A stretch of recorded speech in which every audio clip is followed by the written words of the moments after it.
Chapter 30. The Exoteric Hall, 3 Dakinis. In previous chapter, we introduced the Yonghe Hall, outside of which is the first courtyard of the Yonghe Palace.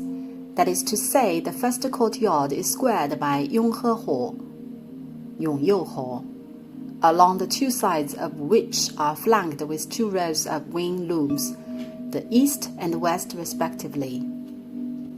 The west of the Yonghe Hall is a 2-story wing loom called Exoteric Hall, number 13 on layout, next to which is the Shirun Hall, Hall of Kala Chakra, number 15 on layout, which lies to the west of Yonghe Hall. The east of the Yonghe Hall is another wing loom called Esoteric Hall, number 14 on layout, next to which is the Medicine Hall, number 16 on layout, which lies to the east of Yonghe Hall. Shirun Hall is also called Mass Hall, while Medicine Hall is also called Healing Hall.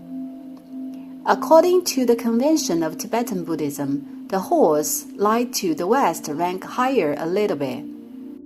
The combination of the Exoteric Hall, Esoteric Hall, Mass Hall, and Healing Hall constitutes the 4 academic halls of Buddhism of the Yonghe Palace.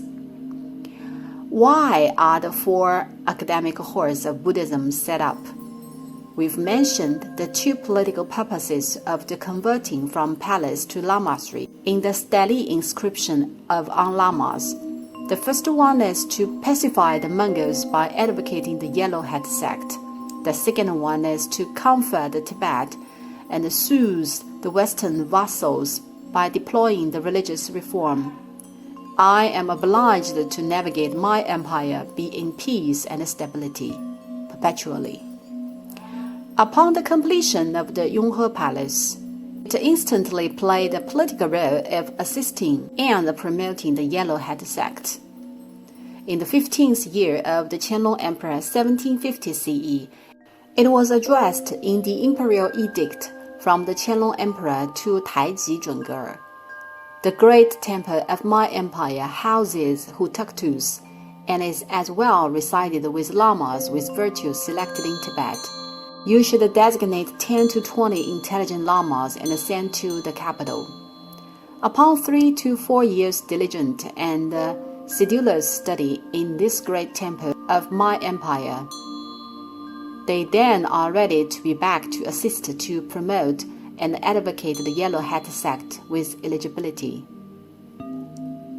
This paragraph of the imperial edict clearly states the aim of setup of the 4 academic halls of Buddhism, and also claim the nature of the Yonghe Palace. Translated in contemporary language, the palace is indeed an imperial Buddhist college, which plays the role of cultivating scholar monks for Mongolia and Tibet. Junior monks can be sent to this temple to study for 3 to 4 years and then return hometown to advocate the Yellow Hat sect. Thus, the nature of the Yonghe Palace is stated clearly.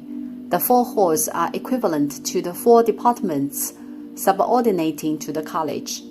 The professors and the teachers are the eminent monks selected from Tibet.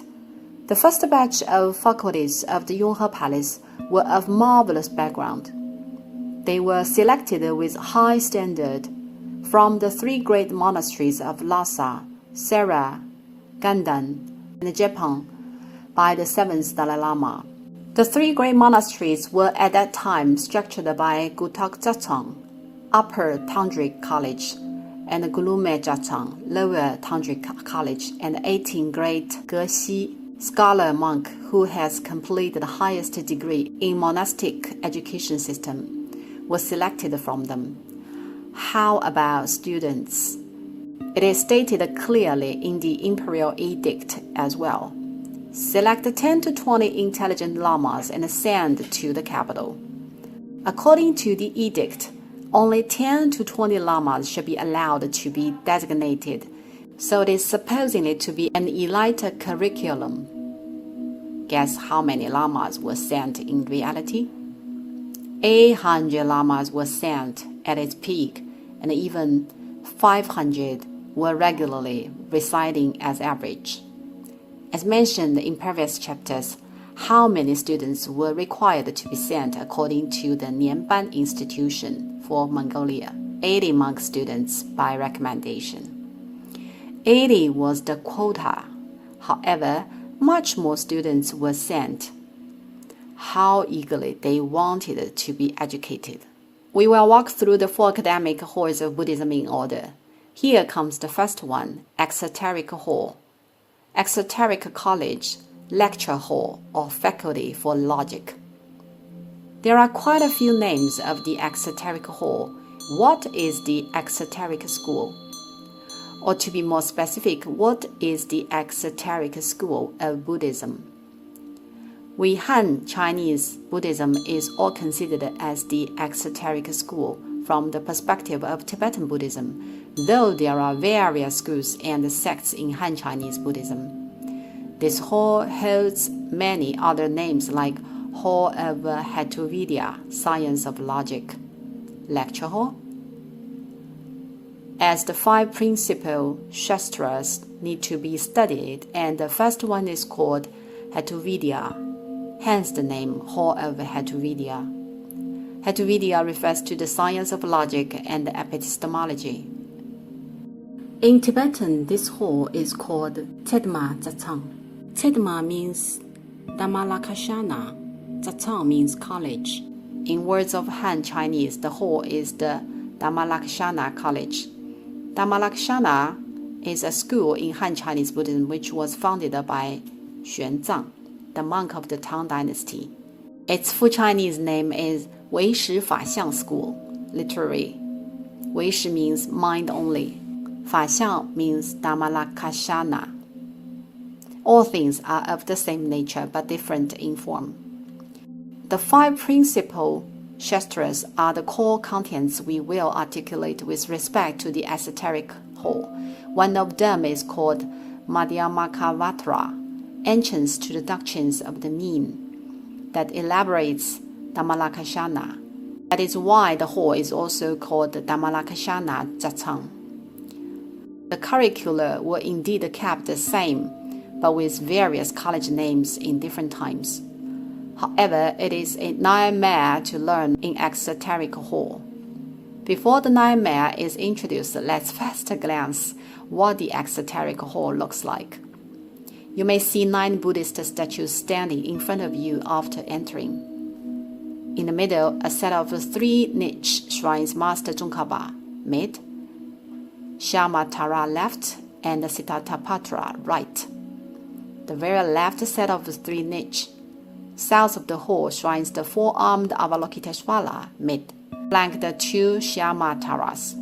The very right set of 3 niche shrines 3 Dakinis, Sinhabhatakra Dakini, literally lion-faced sky-goer, Vyagravakara Dakini, literally tiger-faced sky-goer, literally tiger-faced sky-goer, and the Rikshavaktra Dakini, literally bear-faced sky-goer.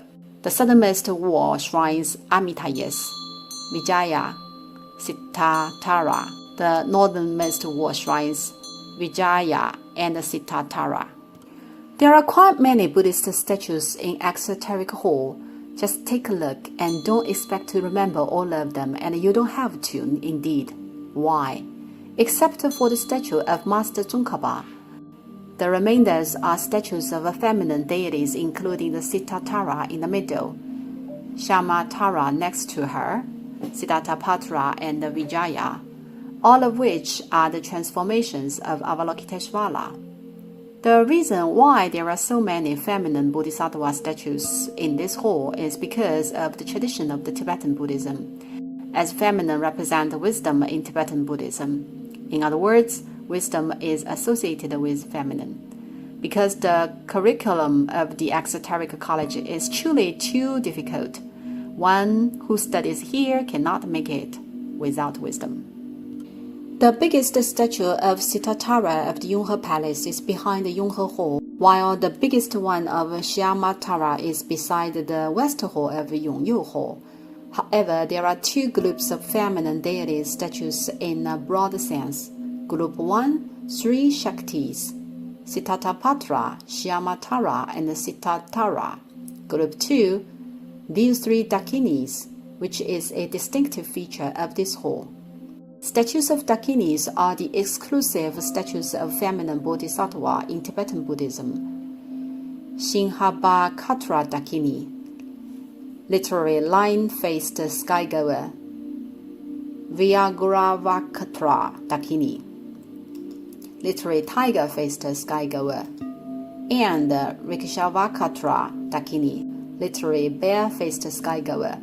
They are not the transformations of Avalokiteshvara, while the other feminine deities are. Dakini is called Kachoma in Tibetan, which means the guardian of Dharma, and she is not the Shakti. As a matter of fact, guardians of Dharma are inferior in divine hierarchy. In other words, of all the female deities, in terms of divine hierarchy, Shakti Siddharthapatra ranks the top, followed by Shaktis like Siddharthara and Shyamatara, and then the Dakinis. Dakinis are the protectors of the Buddha truth. Of the 3 Dakinis, Simhavakara Dakini, literally lion-faced skygoer, is the most important. Well, Dakinis can be called Shaktis conventionally, though. We would call them Dakinis specifically due to the inferior status and title differentiation. According to the doctrines of Tantra, Simhavakatra Dakini, lion-faced skygoer, is the transformation of Vajravarahi, the diamond soul. This deity's origination is quite complicated. She was not the goddess of Buddhism but derived from India, though, with mazy background on divine hierarchy. Devotees of Simhavakatra Dakini, lion-faced skygoer, are mainly the ones of Gaju school. Simhavakara Dakini is considered the head goddess of all feminine Satdevatas in the Gaju school. In early time of Tibetan Buddhism, highly accomplished masters like Marpa, Milarepa, introduced in my other course, History of Tibetan Buddhism, were thickly featured with the Gaju school. The Gaju school is essentially the Chan sect of Tibetan Buddhism. The Buddhist conducts of Marpa and Milarepa were like the Chan sect in some sense. All these masters depended and refuged Simhavakara Dakini as their Satyadevata, personal tantric deity. As the complicity of Simhavakara Dakini, lion-faced skygoer, commonly she is the symbol of wisdom, called goddess of wisdom in terms of divine hierarchy. Thus there is a corresponding bodhisattva in Han Chinese Buddhism defined unilaterally, which is a transformation of Manjushri. The figure of Simhavakara Dakini, lion-faced skygoer, bearing the Vajra tomahawk in hand, symbolizes the cutting off of klesha, affliction. Heavenly staff refers to the destroying of the evil temptations. Treading on a naked woman symbolizes the ability to suppress on the evil and the heretical minds. A worthful manifestation of a bodhisattva treading on a naked woman is a symbol to suppress the evil and the heretical minds. It does not insinuate that naked woman stands for evil minds, though the image looks like a naked woman. Actually, it does not mean a naked woman, but a being with a specific term called Namsi, haughty abstract. Namsi is neither male nor female, but a personification of human beings' desire, which is the evil minds. Hence, when we see a naked woman on art sculptures, it is an abstract object of evil minds or haughty abstract rather than a true woman. There is exclusive dharani of Simhavakara Dakini, lion-faced skygoer. As we mentioned previously, the reason the past great masters depended and refugied upon Simhavakara Dakini was related to the exclusive dharani. All these highly accomplished masters practiced dharani of Simhavakara Dakini and this incantation is capable of avoiding all kinds of disasters, scourge of war and other misfortunes. Upon the introduction of Sinhavakatra Dakini, let's briefly talk about Vyagravakatra Dakini, tiger-faced skygoer, and Rikshavakatra Dakini, bear-faced skygoer. Actually, they hold the similar symbolic orientation. Similar to Shaktis, they are just different emanation bodies of different bodhisattvas. And the corresponding bodhisattva figures in Han Chinese Buddhism were a later added concept set up upon they were encountered by Chinese Buddhism. Please refer the followings. Sinhavakatra Dakini is the emanation body of Manjushri, representing wisdom. Vyagahatravakatra Dakini is the emanation body of Samattabhadra. Rikshavakatra Dakini is the emanation body of Avalokiteshvara.